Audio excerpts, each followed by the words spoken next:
श्री संत सद्गुरू बाळूमामांच्या नावानं चांग भलं. तर भक्तांनो, चालू युगातील घडलेला बाळूमामांचा चमत्कार आपण ऐकणार आहोत. कुरणवाडी गावातील बाळूमामांचा चमत्कार. मंदिरात पुजारी पूजा करीत होता.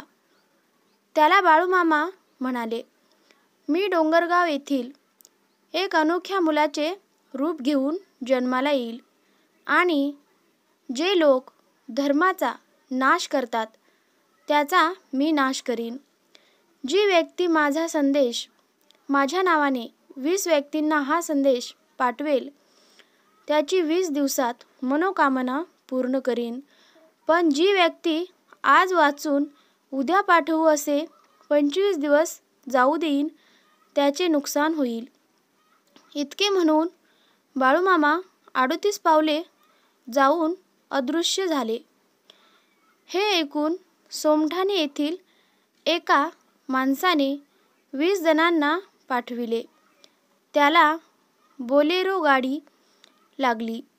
चापडगाव गावामधील दूधवाल्याला इनोवा गाडी लागली.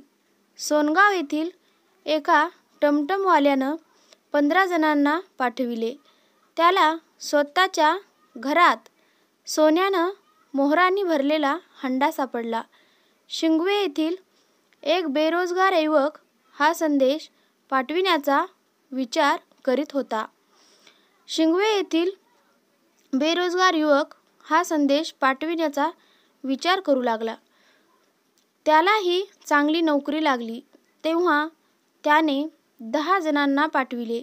अशाच एका माणसाने हे खोटे आहे असे सांगितले तर त्याचे जीवन नरक बनले. जांभरुण येथील बापूराव यांना हा मेसेज मिळाला तर त्याने एका महिन्यानंतरही मोबाईलमध्येच ठेवला. कुणालाच पाठविला नाही. त्यांना त्याच्या धंद्यात खूप नुकसान झालं, सहन करावं लागलं आणि त्याची पत्नी वेडी झाली. हा मेसेज खोटा समजून कोणत्याही प्रकारची संकटे आढळू घेऊ नयेत. हा मेसेज डिलीट करू नका. बाळूमामांच्या नावानं चांग भलं. बाळूमामा की जय हो. हा मेसेज कमीत कमी 7 जणांनी तरी पाठवा. उद्यापर्यंत चांगली बातमी मिळेल. नाहीतर दुर्लक्ष केलं की 21 आठवडे वाईट जातील. असे करू नका. म्हणून हा संदेश 7-8 जणांना नक्कीच पाठवा. आजच्या आज पाठवा. काहीतरी चमत्कार घडेल. बाळूमामांच्या नावानं चांग भलं. व्हिडिओ आवडला असेल तर नक्कीच लाईक करा, शेअर करा आणि सबस्क्राईब करा.